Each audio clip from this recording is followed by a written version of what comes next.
मंगलमय मंगल करण वीतराग विज्ञान। नमो ताहि जाते भये अरहंतादि महान। करि मंगल करि हो महा ग्रंथ करण के काज। जाते मिले समाज सब पावे निज पद राज। पावे निज पद राज। सो निज भाव सदा सुखद अपनों करो प्रकाश। जो बहुविध भव दुख निको करी है सत्तानाश। करी है सत्तानाश।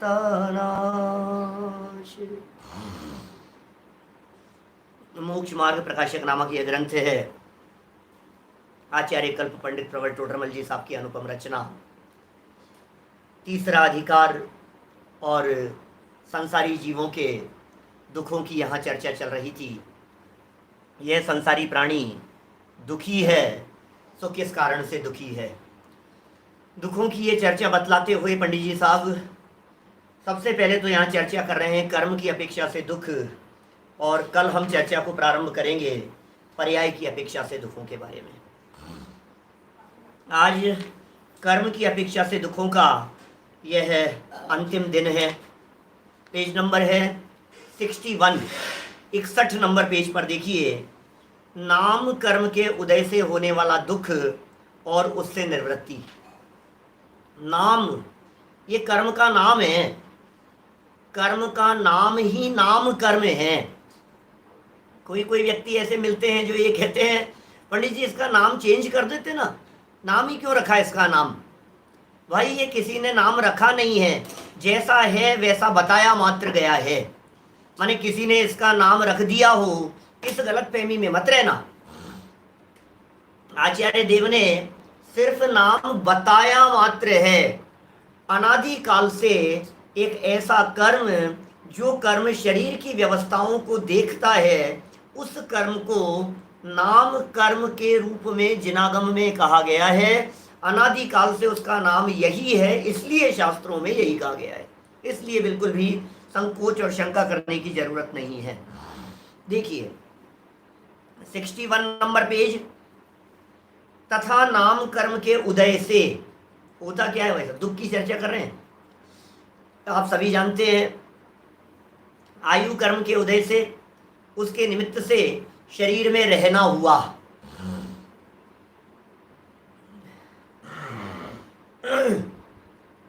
शरीर में ये जीव कितने समय तक रहेगा, ये डिपेंड करता है आयु कर्म के ऊपर। लेकिन शरीर कौन सा मिले? अभी आयु कर्म तो बंधा है पिछले भाव में, हम चर्चा कर चुके हैं। एक जीव जिस जगह पर वर्तमान में मौजूद है, उसकी तो वर्तमान आयु को भोग रहा है, लेकिन दूसरी जगह पर जाने के पहले पहले वो आयु यहीं से बांध करके ले जाएगा। माने दो प्रकार की आयु किसी भी जीव के साथ में हो सकती है। एक को कहते हैं बद्धमान आयु और दूसरे को कहते हैं भुज्यमान आयु। जिसे हम भुगत रहे हैं ये है भुज्यमान, भुगती जा रही है। और एक जो हमने बांध ली है अभी पैकेट बंद, अगले जन्म के लिए, वो भी पैकेट बंद ही रहेगा। वो पैकेट कब खुलेगा? जब ये वाला पैकेट पूरा खत्म हो जाएगा। मनुष्य आयु जब पूरी खत्म हो जाएगी तो वो नया पैकेट शुरू होगा अगले जन्म में, विग्रह गति के पहले समय से ही। नया शब्द कह दिया मैंने, विग्रह गति। विग्रह गति क्या होता है?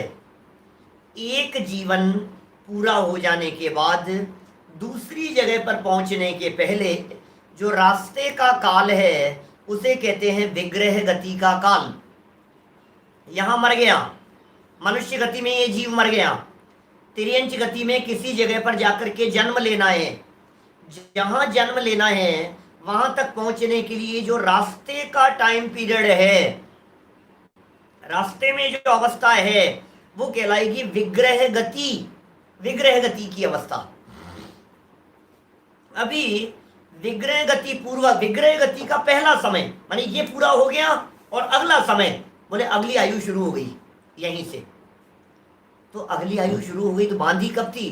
बांधी तो इसी जीवन में है हमने।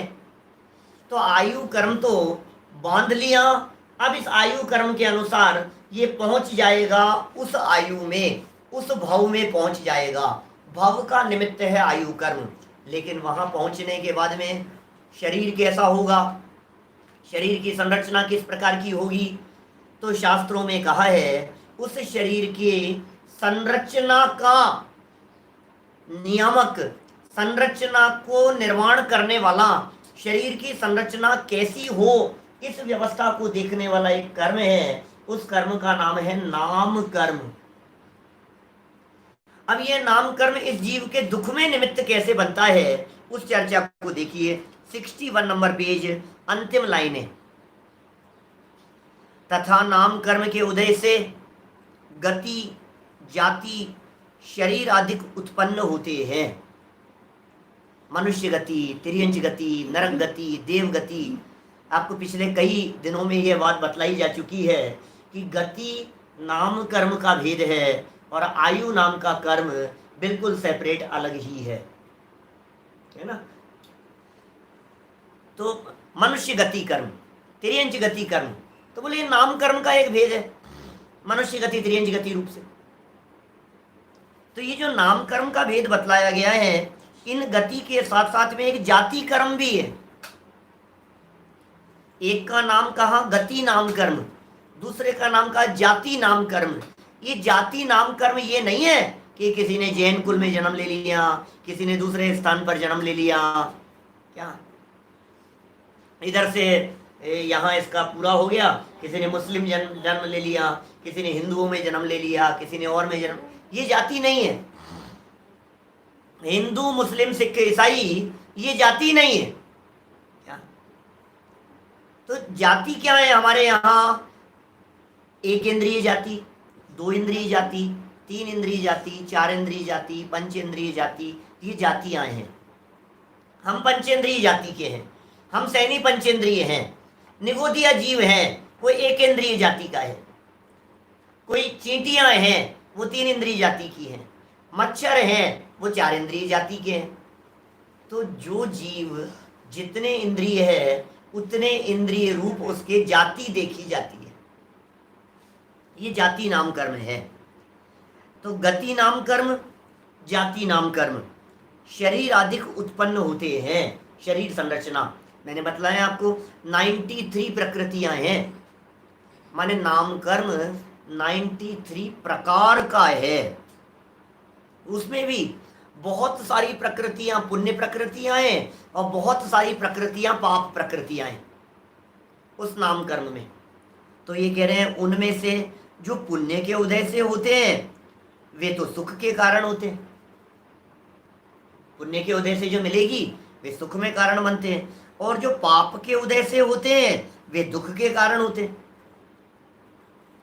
सो यहां सुख मानना भ्रम है। बोले पाप के उदय से जो मिला है ये दुख है, पुण्य के उदय से जो मिला है ये सुख है। बोले इनमें सुख दुख मानना भ्रम है। अरे ऐसी ऐसी प्रकृतियां हैं, सुभग कर्म प्रकृति, दुर्भग कर्म प्रकृति। आप जानते हैं सुभग क्या होता है, दुर्भग क्या होता है?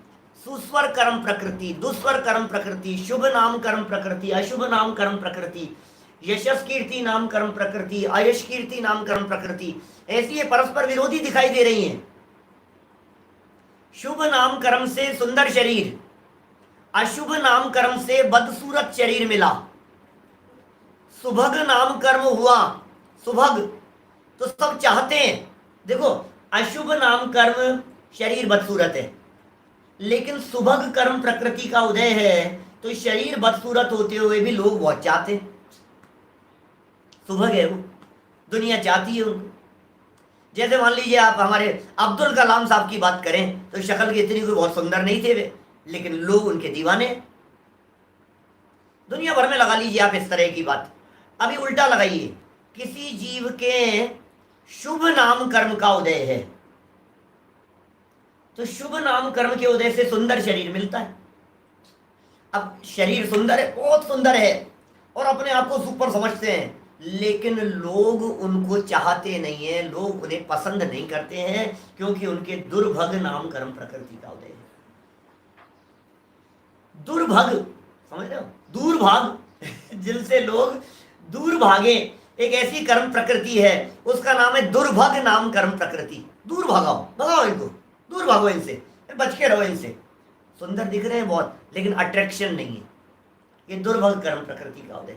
सुस्वर कर्म प्रकृति का उदय होता है तो आवाज अच्छी होती है, दुस्वर कर्म प्रकृति का उदय होता है तो आवाज खोटी होती है। तो आवाज अच्छी है कि आवाज खराब है? यशस कीर्ति कर्म का उदय होता है तो प्रशंसा होती है, अपयश कीर्ति कर्म का उदय होता है तो निंदा होती है। अब टोडरमल जी ने एक वाक्य तो यहाँ यह लिखा कि जब पुण्य प्रकृति है, जैसे यशस कीर्ति पुण्य प्रकृति है, अब इस पुण्य प्रकृति में ये सुख का कारण है, और एक पाप प्रकृति है अपयश कीर्ति, वो दुख का कारण है। लेकिन टोडरमल जी ने आगे चलकर लिख दिया इसी वाक्य को पूरा करते हुए, वाक्य पूरा नहीं किया था पहले, तो यहां सुख मानना भ्रम है। ये सोचता है और यार सब लोग प्रशंसा कर रहे हैं, सब लोग प्रशंसा कर रहे हैं, तो भाई सब लोग प्रशंसा कर रहे हैं, तू सुख मान रहा है, तेरी ये मान्यता भ्रम है। लोगों की प्रशंसा करने से सुख दुख का क्या लेना देना है, ये बताओ। भ्रम से ही सुखी हो रहा है ना। मुझे कितने लोग चाहते हैं, मुझे कितने लोग सम्मान करते हैं, मेरी कितने रेस्पेक्ट करते हैं, अरे दुनिया मुझे चाहती है, तो भाई तेरे को भ्रम है बहुत बड़ा। ये शुभ और अशुभ नाम कर्म के उदय ये सिद्ध अवस्था में नहीं होते हैं। और क्या फर्क पड़ता है यशस कीर्ति और अपयश कीर्ति से? दुनिया में कोई अपयश कीर्ति और यश कीर्ति कर्म से अंतरोन्मुखी आत्मार्थी जीवों को फर्क नहीं पड़ता है। बोलो, फर्क ही नहीं पड़ता है। आत्मार्थी लोग हैं, सोचते ही नहीं है उसके बारे में, बिल्कुल भी उन्हें विकल्प ही नहीं आता है इस प्रकार का। मैं आपसे पूछता हूं, आप कितने लोगों को जानते हो? तीर्थंकरों के नाम जानते हो आप? 24 तीर्थंकरों के, हाँ साहब जानते हैं, बराबर 24 तीर्थंकरों के जानते हो। विद्यमान 20 तीर्थंकरों के जानते हो? विद्यमान 20 तीर्थंकर तो पता नहीं। आपको पता है वर्तमान में लाखों केवली हैं? कितने केवलियों का नाम जान? लाखों केवली हैं, लाखों वर्तमान में, जो केवल ज्ञान रूप से, अरहंत अवस्था रूप से विदेह आदि क्षेत्रों के अंदर विराजमान है। 5 विदेह क्षेत्रों के अंदर विराजमान लाखों केवली हैं।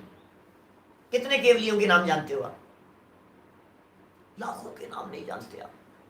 अब उनको दुनिया जाने तो जाने और नहीं जाने तो नहीं जाने, क्या फर्क पड़ता है? हम आपके जानने से कितने टके बढ़ते हैं, क्या फर्क पड़ता है उससे? दुनिया नहीं जान रही है तो नहीं जान रही है, क्या फर्क पड़ता है? और जान रही है तो जान रही है। लोग प्रशंसा कर रहे हैं तो कर रहे हैं, और प्रशंसा नहीं कर रहे हैं। मैं आपसे पूछता हूं, एक मुनिराज की बहुत प्रशंसा हो रही है और एक मुनिराज की, निंदा नहीं कह रहा, एक मुनिराज की बिल्कुल भी प्रशंसा नहीं हो रही है। जिनके प्रशंसा नहीं हो रही है उनके शुद्धोपयोग में, उनके अतीन्द्रिय आनंद में कितनी कमी आ गई, ये बताओ।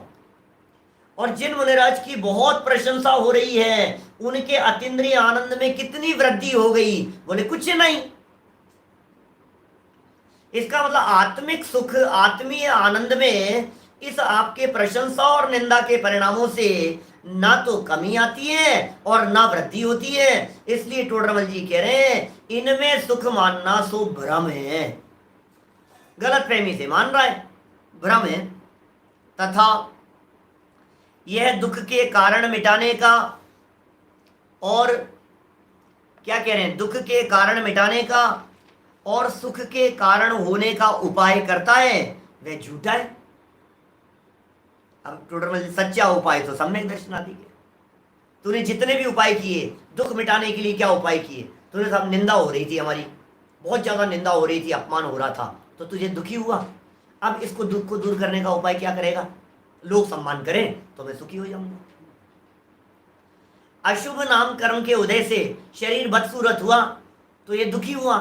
अब ये सोचता है कि मैं सुंदर दिखने के लिए कोई क्रीम लगाऊं, पाउडर लगाऊं, ये लगाऊं, वो लगाऊं, लीपापोती करूं अपने शरीर के ऊपर, तो मैं सुखी हो जाऊंगा। बोलो, अब यदि ये व्यक्ति सोच रहा है कि मैं शरीर की सुंदरता से सुखी हो जाऊंगा, तो शरीर की सुंदरता के लिए दुनिया भर के प्रयत्न करता है, हिंसक साधनों का प्रयोग करता है, दुनिया भर से वस्तुओं को इकट्ठा करता है, भक्ष्य अभक्ष्य दवाइयां खाता है, औषधियां खाता है, हिंसक साधनों का प्रसाधनों का उपयोग करके शारीरिक सुंदरता की कोशिश करता है। लेकिन ये कह रहे हैं भाई तेरा ये उपाय झूठा है, क्योंकि सुखी होने के लिए, सुंदर दिखने के लिए तूने जो ऊपर से लिपापोती की है, अंदर में जब तक शुभ नाम कर्म का उदय नहीं आएगा तब तक शरीर सुंदर नहीं होगा। ये कहता है लोग मुझे चाहें, लोग मुझे चाहें, लोग मुझे पसंद करें, इसके लिए दिन रात एक कर रहा है। ये कह रहे हैं भाई तेरी इच्छा के ऊपर निर्भर नहीं करता है, ये तो नाम कर्म के उदय के ऊपर निर्भर करता है। तो तेरे द्वारा किए गए जितने भी प्रयास हैं, जितने भी उपाय हैं, वे सारे के सारे उपाय झूठे हैं। तूने बहुत प्रयास किए, तूने बहुत उपाय किए, लेकिन सारे उपाय झूठे हो गए ना। इन उपायों से कुछ काम तो नहीं हुआ। इन उपायों से क्या प्रयोजन की सिद्धि होगी? तो कुछ भी नहीं, सब झूठा सिद्ध हो गया। तो बोले सच्चा उपाय क्या है? सम्यक दर्शन आदि सच्चे उपाय। सम्यक दर्शन कर, शरीर मेरा नहीं है, दुनिया की प्रशंसा से मुझ में कुछ वृद्धि नहीं होती, दुनिया के द्वारा निंदा किए जाने से मुझ में कुछ कमी नहीं होती, शरीर की सुंदरता और बदसूरती से मुझे रंच मात्र भी फर्क नहीं पड़ता, क्योंकि मेरा सौंदर्य तो चैतन्य है, मेरा सौंदर्य तो ज्ञान है, मैं तो अपने स्वरूप से सुंदर हूं। शरीर की सुंदरता तो पड़ोसी की सुंदरता है, और सुंदरता और बदसूरती भी तेरे उपयोग पर निर्भर करती है। किसको सुंदर मान रहा है, किसको बदसूरत मान रहा है? कलर काला हो और सुंदर बहुत हो, बोलो। मैं आपसे पूछता हूं, साउथ इंडियन लोगों में या साउथ अफ्रीका के लोगों में क्या सुंदरता नहीं होती है? कलर तो काला होता है। साउथ अफ्रीका के लोग सुंदर नहीं होते, वो अपन तो कह दो नहीं होते, तो आप ये कहेंगे अमेरिका के सारे लोग सुंदर ही होते होंगे, इंग्लैंड के सारे लोग सुंदर ही होते होंगे। अरे कलर से क्या फर्क पड़ता है भाई साहब? कलर काला हो तो भी सुंदर बदसूरत है, और कलर गोरा हो तो भी सुंदर बदसूरत है। तो ये सुंदरता और बदसूरती तो आपकी निगाह पर निर्भर करती है। किसी को क्या चीज सुंदर नजर आ रही है और किसी को लगता है कि ये चीज कितनी खराब है। तो जिस प्रकार की बातें हैं, टोडरमल जी का अगला वाक्य, जैसा निरूपण वेदनीय का कथन करते हुए किया वैसा यहां भी जानना। वेदनीय में क्या लगाया था? वस्तु एक है, किसी को अच्छी लग रही है, किसी को खराब लग रही है। ऐसे ही नामकर्म के अंदर भी लगाना, शरीर एक है, किसी को सुंदर लग रहा है, किसी को बदसूरत लग रहा है। उसी तरह के शरीर आकार, उसी तरह की हाइट, जैसे मान लीजिए एक व्यक्ति की 5 फीट 11 इंच की हाइट है, 6 फीट 2 इंच की हाइट है। अब बहुत हाइट हो गई 6 फीट 2 इंच की। अब एक व्यक्ति को 6 फीट 2 इंच की हाइट खराब लग रही है, और दूसरे व्यक्ति को 6 फीट 2 इंच की हाइट अच्छी लग रही है। दोनों की हाइट सेम है, नामकरण सेम है उनका हाइट की अपेक्षा से। तो एक यह कहता है यार जहां जाता हूं वहां सर टकरा जाता है, जहां जाता हूं वहां तो खोपड़ी फूट जाती है, गर्दन झुका करके खड़े रहना पड़ता है, बहुत तकलीफ है। दूसरा ये कहता है भाई साहब हाइट का बहुत आराम है, किसी चीज पर चढ़ने की जरूरत नहीं होती, टांड पर रखी हुई चीज ऐसे ही उतार लेते हैं। बिजली का बल्ब बदलना हो हमारे को, तो बल्ब बदलने के लिए चेयर पर नहीं चढ़ना पड़ता, ऐसे ही खड़े खड़े हम बल्ब बदल देते हैं। बहुत आराम है भाई साहब हाइट के। तो किसी को वही अच्छा लग रहा है, किसी को वही खराब लग रहा है। ये नाम कर्म के संदर्भ में कह रहे हैं टोडरमल जी साहब यहाँ। बोले जैसा वेदनीय में निरूपण किया था ना, वैसा ही यहाँ समझ लेना। सेम कलर के दो व्यक्ति हैं, बॉडी कलर, यद्यपि सेम होता नहीं है, क्योंकि हमने कहा था नाम कर्म चित्रकार के समान है। देखो हमारे सामने एक सज्जन लिख रहे हैं यहाँ पर, संजय जी, बोले मेरी हाइट 6'3" है। अब बोलो कितनी हाइट है? 6 फीट 3 इंच हाइट। अब कितनी हाइट है बतलाओ? अब उसमें दुख मान रहे हैं संजय जी या सुख मान रहे हैं, ये आपके ऊपर निर्भर करता है। अब बोलो इसको पुण्य प्रकृति कहें या पाप प्रकृति कहें, पुण्य का उदय कहें या पाप का उदय कहें। कोई जीव 4 इंद्रिय जीव है या पंचेंद्रिय जीव है, सैनी पंचेंद्रिय है, मनुष्य गति का जीव है, नाम कर्म उसे मिला है, ये मनुष्य नाम कर्म। अब इसमें कह रहे जैसे वेदनीय में निरूपण किए थे और तर्क लगाए थे, उस तरह के तर्कों को आप यहां लगाएंगे तो आप महसूस करेंगे इनमें सुखी दुखी मानना तो भ्रम है। थोड़ा कहा है, बहुत सारा समझ लेना नामकर्म के संदर्भ में, क्योंकि प्रकृतियां बहुत सारी है नामकर्म की। गति जाति शरीरांगोपांग, शरीरांगोपांग निर्माण बंधन संघात संस्थान सैनन है, स्पर्श रस गंध वर्णानुपूर्व्या गुरुप लघुप घात परघाता तपोद्योतोच्छ्वास विहायो गति है। प्रत्येक शरीर शुभ त्रस शुभ शुभ, बीच में आपने बोला ना गड़बड़ हो गई। प्रत्येक शरीर शुभ सूक्ष्म पर्याप्ति स्थिरादे यशे कीर्ति सेतराणी तीर्थ कर्तवम चे, ये सूत्र है उमा स्वामी आचार्य का। 93 प्रकृतियां बतलाई है नामकर्म की। त्रस नाम कर्म, स्थावर नाम कर्म, शरीर सहनन नाम कर्म, उसका आकार जो है संस्थान कहते हैं उसे। 6 प्रकार का संस्थान होता है, 6 प्रकार का सहनन होता है। तो ये सब अलग अलग प्रकार के नाम कर्म हैं और उनमें सुख दुख मानना भ्रम है। देखिए, वेदनीय और नाम में सुख दुख के कारण पने की समानता से निरूपण की समानता जानना, कारण पने की समानता से निरूपण की समानता जान लेना चाहिए। दोनों के एक जैसे कारण से दिखाई देते हैं, दोनों के लिए सुखी होने के लिए व्यक्ति एक जैसे प्रयास करता हुआ सा दिखाई देता है। जैसे प्रयास वेदनीय में कर रहा था, उसी तरह के प्रयास नाम कर्म के अंदर करता हुआ दिखाई देता है। जिस तरह के कारण वेदनीय में दिख रहे थे, उसी तरह के फर्क तो है, क्योंकि वेदनीय कर्म तो संयोगों में फलित होता हुआ दिखाई दे रहा है, संयोग रूप से, और नाम कर्म शरीर रूप से। एक तरफ है शरीर और दूसरी तरफ है शरीर को हेतुभूत। तो शरीर के निमित्त भूत की बात कही थी तो कहा था वेदनीय, भाई शरीर की उष्णता के हेतुभूत, शरीर के शीत के हेतुभूत, शरीर में बीमारी के हेतुभूत, बोले उष्ण शरीर, ये जो बातें कही थी ना रोग आदि की, वो सब तो वेदनीय में कही थी। आपको ध्यान होगा वेदनीय में 3 बातें कही गई थी। एक तो शरीर की अवस्था के हेतुभूत।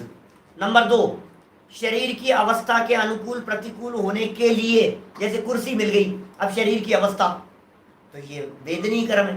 कुर्सी कैसी है, बोले पीछे कैसा है, आसन किस तरह का है, बैठने में कैसा महसूस हो रहा है, शरीर की अवस्था के लिए है ना, ये तो वेदनीय है।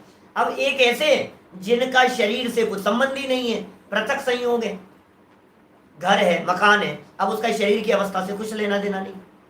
तो इस तरह से वेदनीय में 3 बातें कही थी, यहां नाम कर्म में सिर्फ शरीर की बात लगाना, वेदनीय में संयोग की बात और नाम कर्म में शरीर की बात। तो इस तरह से ये जीव कुल मिलाकर के दुखी है जी, नाम कर्म के उदय से भी। करना तो कुछ चाहता है और होता कुछ है और इसकी इच्छा चलती नहीं है, इसका उसमें नेतृत्व चलता नहीं है।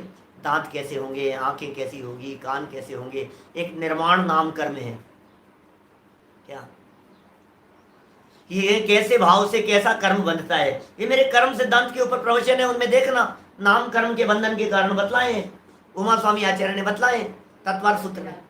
नाम कर्म के बंधन के कारण, कर्मों के बंधन के कारण क्या क्या हैं, ये कर्म सिद्धांत पर मेरे जो प्रवचन है वो तत्वार्थ सूत्र 6ठे अध्याय को बेस बना करके किए हैं, उसमें बंधन के कारण बतलाए हैं। गोत्र कर्म के बंधन के कारण, ज्ञानावरण दर्शनावरण कर्म के बंधन के कारण। अभी अपना यहाँ यह प्रकरण नहीं है, इसलिए यहाँ मैं चर्चा नहीं कर पाऊंगा, लेकिन जैसे तत्प्रदोष निन्नह मात्सर्यांतराया साधनोपघाता ज्ञान दर्शनावरण योग, ज्ञानावरण दर्शनावरण कर्म के बंधन के कारण कह दिए। फिर साता और असाता के संदर्भ में चर्चा कह दी, जैसे समझ लो साता असाता नहीं, साता और असाता कर्म के अलग अलग बंधन के कारण बतला दिए। ऐसे ऐसे कर्म के बंधन के कारण बतलाए, जैसे आप समझिए, आप योग वक्रता विसंवादनम चा शुभस्य नाम है तद विपरीतम शुभस्य, ये शुभ शुभ नाम कर्म के हेतु बतला दिए।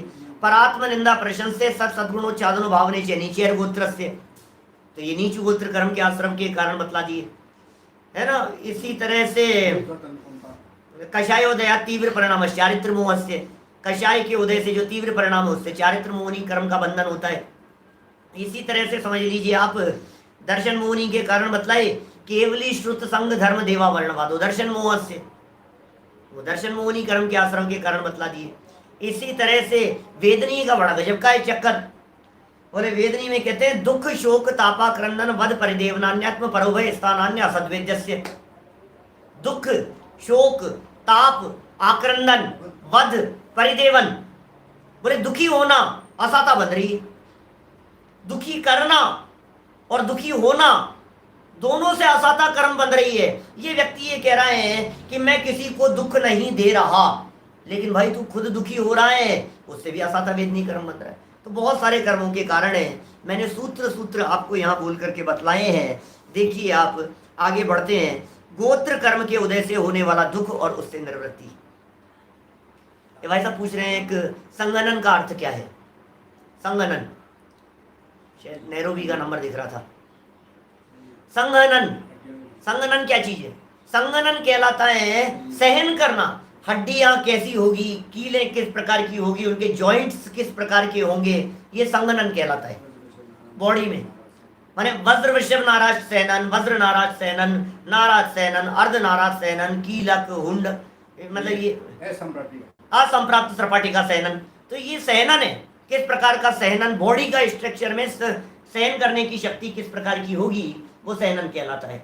ऐसे ये संस्थान नामकर्म है, संस्थान से होता है। आकार प्रकार किस प्रकार का होगा, कोई ठिगना है, कोई लंबा है, कोई चौड़ा है, इस प्रकार जो है ये संस्थान नामकर्म कहलाता है। देखिए बोलो, ये इसी तरह की बातें हैं। देखिए गोत्र कर्म के उदय से होने वाला दुख और उससे निवृत्ति। फटाफट पूरा करते हैं अपना विषय, समय सीमित है हमारे पास में, क्योंकि कल चर्चा करेंगे पर्याय की, एकेंद्रीय जीवों के दुखों की चर्चा करेंगे कल अपन। निगोदिया की चर्चाएं आएगी खूब विस्तार से। निगोदिया, एकेंद्रिया, उनके दुख किस प्रकार के होते हैं। देखो, तथा गोत्र कर्म के उदय से उच्च नीच कुल में उत्पन्न होता है। लो, कौन सा व्यक्ति कौन से कुल में उत्पन्न हो रहा है, बोले किस पे निर्भर करता है, बोले गोत्र कर्म के उदय पर निर्भर करता है। गोत्र कर्म के उदय पर निर्भर करता है। वहां उच्च कुल में उत्पन्न होने पर अपने को ऊंचा मानता है, और नीच कुल में उत्पन्न होने पर अपने को नीचा मानता है। गोत्र कर्म है ये। उच्च कुल में पैदा हो गया, जैन कुल में पैदा हो गया, अच्छे ब्राह्मणों के कुल में ऐसे उच्च कुल में पैदा हो गया, तो कहता है अपने आप को उच्च मानता है। और हीन कुल में पैदा हो गया तो अपने आप को हीन मानता है। लेकिन देखो टोडरमल जी की गहराई यहां, ये क्या कह रहे हैं, वहां कुल पलटने का उपाय तो इसको भाषित नहीं होता। अब कुल तो कैसे पलटेगा, वो उपाय क्या होगा भाई, परात्म निंदा प्रशंसे सत सद्गुणोच्चादनो भावने से नीचे गोत्र से, दूसरों की निंदा और अपनी प्रशंसा के भावों से नीच गोत्र कर्म बनता है। समझ में आ रही है बात? निंदा करने, वो बेकार है, वो बेकार है, उनकी वाइफ बहुत खराब है, उनके बच्चे बहुत खराब हैं, उनका बेटा तो इतना ढीठ है, नालायक है। ये जो आप सोच रहे हो दूसरे के बच्चे के बारे में, तो दूसरे का तो कुछ नहीं किया आपने दूसरे की निंदा करके, लेकिन अपने स्वयं का नीच गोत्र कर्म आपने बांध लिया। तो नीच गोत्र कर्म कैसे बंधता है, उच्च गोत्र कर्म कैसे बंधता है, ये कह रहे हैं उनके कारण और उनके उपायों को तो पहचानता नहीं है। और जो प्राप्त हो गया है, देखो मैं पेज थोड़ा सा नीचे रह गया शास्त्र, देखो पढ़ के बतलाता हूं वापस। पहली लाइन से देखो, वहां उच्च कुल में उत्पन्न होने पर अपने को ऊंचा मानता है, नीच कुल में उत्पन्न होने पर अपने को नीचा मानता है। वहां कुल पलटने का उपाय तो इसको भाषित नहीं होता, इसलिए जैसा कुल प्राप्त किया उसी में अपनापन मानता है। अब जैसे कुल में जन्म ले लिया बस उसमें अपनापन मान रहा है। टोडरमल जी ये कहना चाह रहे हैं यहाँ, यही प्रकरण टोडरमल जी ने आगे कुल अपेक्षा धर्म धारक व्यवहाराभासी के प्रकरण में भी लिया। उच्च कुल में जन्म लेकर के नीच कार्य करे, देखो अगला वाक्य, परंतु कुल की अपेक्षा ऊंचा नीचा मानना भ्रम है। उच्च कुल में पैदा हो गया, अपने आप को ऊंचा मान रहा है, मान समझ रहा है जैसे मैं ही सब कुछ हूं। अरे तुम्हें पता है मैं कौन से कुल में मैंने जन्म, अरे लिया होगा तूने, जिनके कुलों में जन्म लिया था वे तो बहुत महान थे। तूने जिस कुल में जन्म लिया है उस कुल के अंदर तो मद्य मांस मधु का सेवन नहीं किया जाता, सदाचार का पालन किया जाता है। लेकिन तू कितना सदाचार का पालन कर रहा है ये तो बता। माने कुल में जन्म लेने मात्र से कोई उच्च नहीं हो जाता। ये टोडरमल जी कह रहे हैं यहां, कुल अपेक्षा, परंतु कुल की अपेक्षा ऊंचा नीचा मानना भ्रम है। भ्रम है ये, मानना भ्रम है। देखो उदय उच्च कुल का चल रहा है, उच्च कुल में पैदा हो गया, अब ये कह रहे हैं काम नीचा करे। कोई उच्च कुल वाला निंद कार्य करे तो वे नीचा हो जाए, और नीच कुल में कोई श्लाघ्य कार्य करे, उत्कृष्ट कार्य करे तो वह ऊंचा हो जाए। इसका मतलब ये हो गया नीच कुल में जन्म लेकर के भी कोई व्यक्ति यदि उच्च कार्य कर रहा है तो वो उच्च हो जाएगा, और उच्च कुल में जन्म लेकर के भी कोई व्यक्ति नीचा कार्य कर रहा है तो नीच हो जाएगा। कुल मिलाकर के ऊंचा नीचा पना होना ये तो तेरे वर्तमान परिणामों पर निर्भर कर रहा है भाई, क्रियाओं पर निर्भर कर रहा है, तेरे काम पर निर्भर कर रहा है। ये सज्जन व्यक्ति है, ये दुर्जन है, अच्छे कुल में जन्म लिया, चोरी कर रहा है, काम तो चोरी करने के, काम तो भक्ष्य अभक्ष्य का विचार नहीं करके कुछ भी खान पान करता है, शराब पीता है, सिगरेट पीता है, गुटखा खाता है। अब अच्छे कुल में जन्म लिया और अच्छे कुल में जन्म लेकर के ऐसे खोटे काम कर रहा है, खोटा कार्य कर रहा है, तो छोड़ दे। हम जितने लोग मुझे सुन रहे हैं मैं उम्मीद करता हूं कि इनमें से कोई भी व्यक्ति शराब नहीं पीता होगा, कोई भी व्यक्ति सिगरेट नहीं पीता होगा, कोई व्यक्ति गुटखा नहीं खाता होगा, कोई व्यक्ति, जो व्यक्ति करते हो कदाचित कभी कर लिया हो तो छोड़ देना। क्या तिर्यंच आदि गतियों के तो नीच गोत्र कर्म का ही उदय है।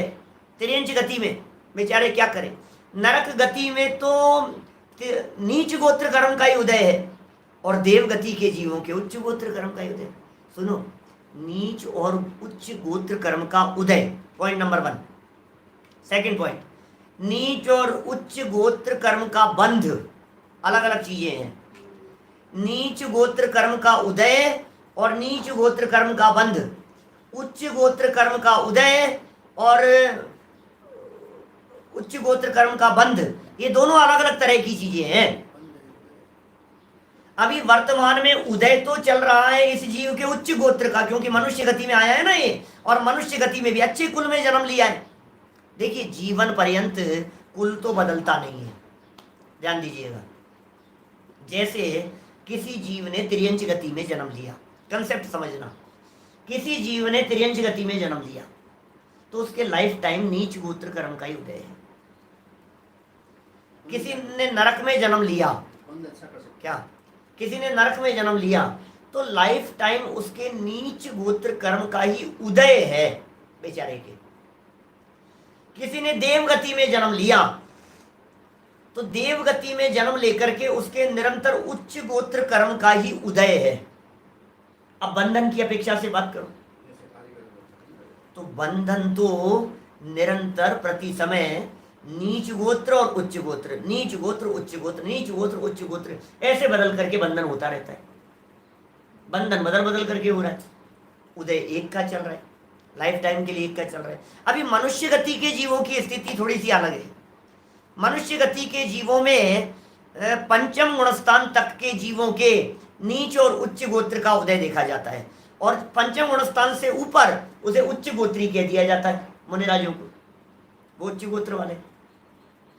इसलिए एक प्रकरण ऐसा भी आता है कि जिनके नीच गोत्र कर्म का उदय है, क्योंकि गोत्र कर्म का बदलना कठिन काम है, बदलता नहीं है, ये सामान्य कथन है, बदलता नहीं है।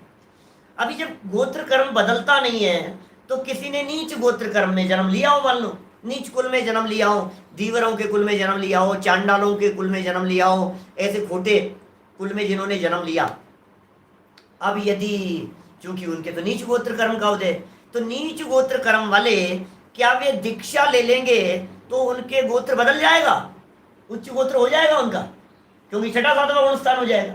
छठे सातवें गुणस्थान में तो उच्च गोत्र कहा है। तो सुनो, हीन कुल में जन्म लेने वालों के पंचम गुण स्थान से ऊपर के परिणाम ही नहीं होते। क्या समझ में आ रही है बात? माने जिन्होंने हीन कुल में जन्म लिया है ना, उनको मुक्ति नहीं होती, उनको दीक्षा लेने का भाव नहीं आता, उनका पंचम गुण स्थान से ऊपर नहीं होता। क्या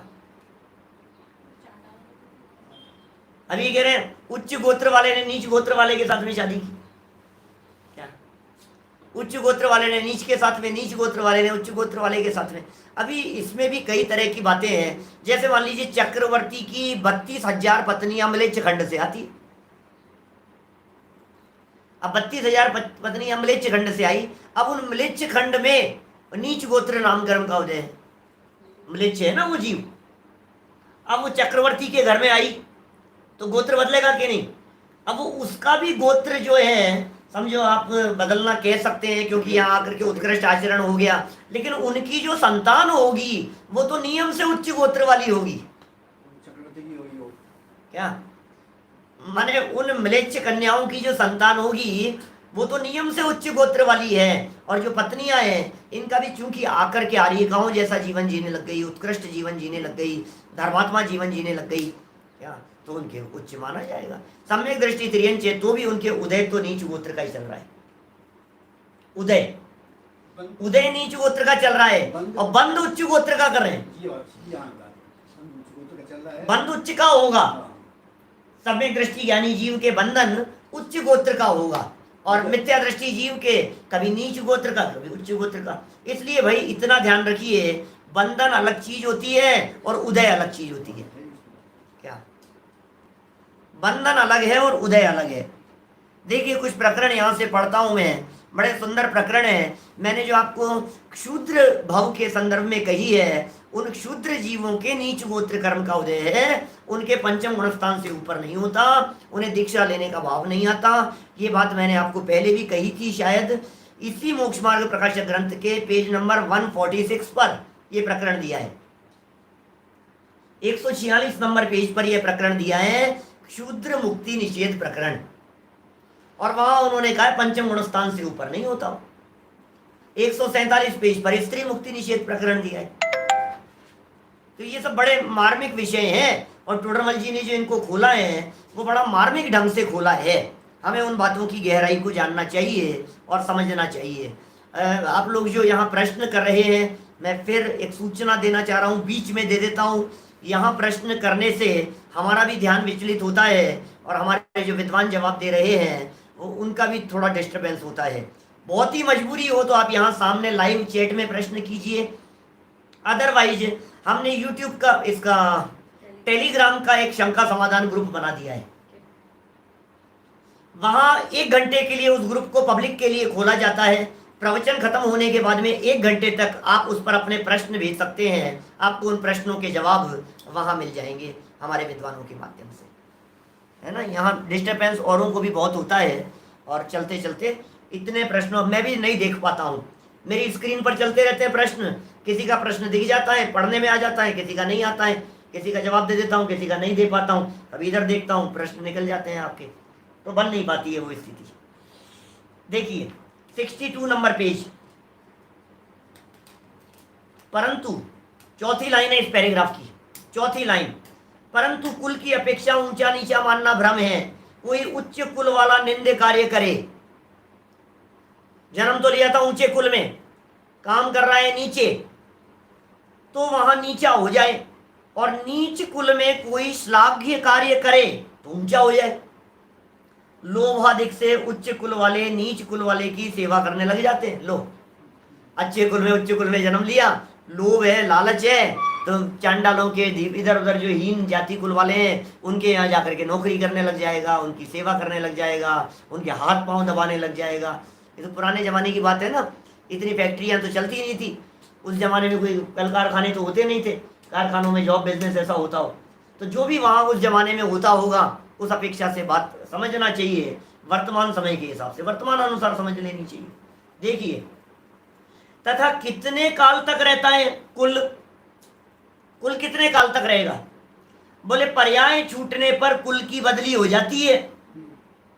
तू क्या कुल कुल की बात कर रहा है? यहां तेरा जीवन पूरा हो गया और ले नीच कुल में पहुंच गया। यहां कुल छूट गया तेरा। अभी तो तू सोच रहा है कि मैं उच्च कुल वाला हूं, अभी ये तेरा जीवन पूरा, और अगले भाव में 2 इंद्रिय हो गया, नीच कुल में जाकर के जन्म ले लिया, नीच गोत्र कर्म का हो जाएगा।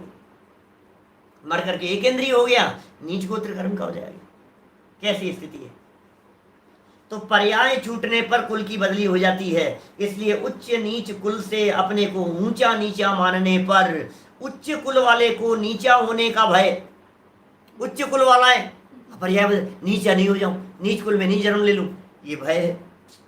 और नीच कुल वाले को प्राप्त किए हुए नीच पने का दुखी है।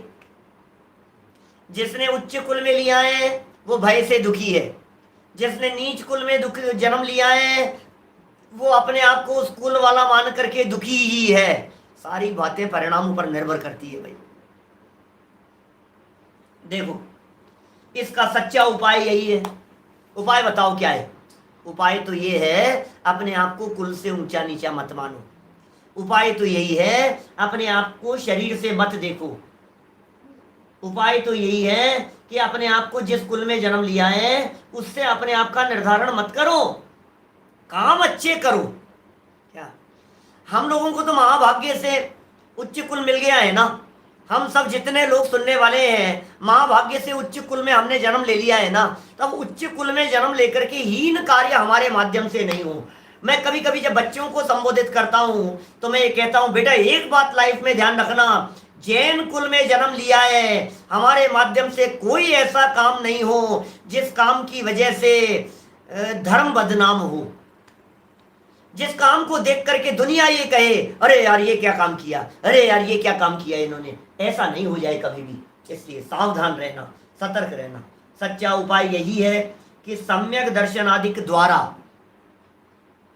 सम्यक दर्शन की प्राप्ति करो, सम्यक ज्ञान सम्यक चारित्र को धारण करो। इनके द्वारा उच्च नीच कुल में हर्ष विषाद न माने।